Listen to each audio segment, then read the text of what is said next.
On April 24th, back in 1800, the Library of Congress was officially opened. Now, the Library of Congress had collected thousands of books, but when the War of 1812 broke out, the British came and they burned down much of D.C., including the Library of Congress. Well, in 1815, the Library of Congress kind of reorganized itself and rebuilt its collection largely by purchasing Thomas Jefferson's more than 6,000 books to add to their library. Yeah, he's a former president. He was willing to give that knowledge to the Library of Congress to share with America. He wanted that knowledge out there. But today, Jefferson gets a really bad rap.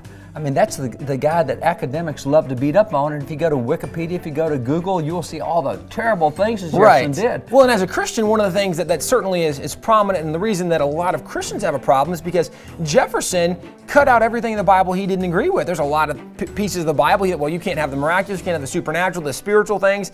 And so he gets a really bad rap because of his Jefferson Bible. But you know, that doesn't even make sense, because my first question would be, well, if he doesn't like the Bible, if he doesn't like what's in it, then why did he help fund the Thomas Scott Bible, 8-volume Bible that Jefferson So this is part of that Thomas Scott Bible. That's three of the These eight are three volumes. of the 8. And why did he fund the largest Bible ever done in America, the John Thompson Hot Press Bible? He's one of the funders of that. So Jefferson's paying for Bibles. He's paying for Bible. And by the way, that have things that people say he didn't agree with. That's right. The full Bible, he didn't cut anything out. He's a lifetime member of the Virginia Bible Society that gave Bibles, full Bibles to everybody. One of the largest contributions he ever gave was to the Virginia Bible Society.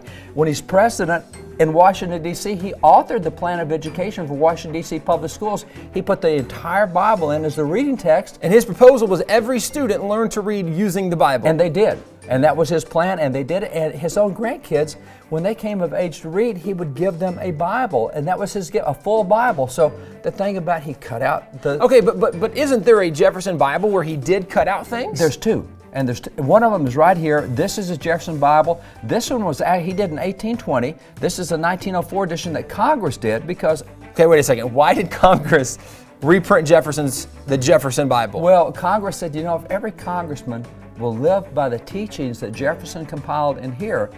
Now, what teachings did he compile? What Jefferson did, and this is what he found significant. He's in his 1820, and what he did was he said, I want everybody to know the life and morals of Jesus of Nazareth, extracted textually from the Gospels. This is Jefferson's handwriting. And it's in Greek, Latin, French, and English. 4 languages.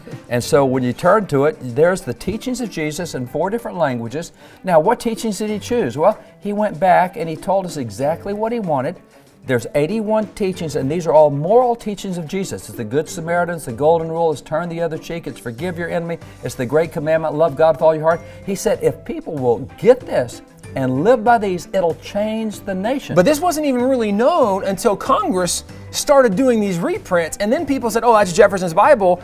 But significantly, this was done for Congress to study and know the moral teachings of Jesus. It's printed in Congress for 50 years. And by the way, in the front of it, it says, right here in front, Government Printing Office.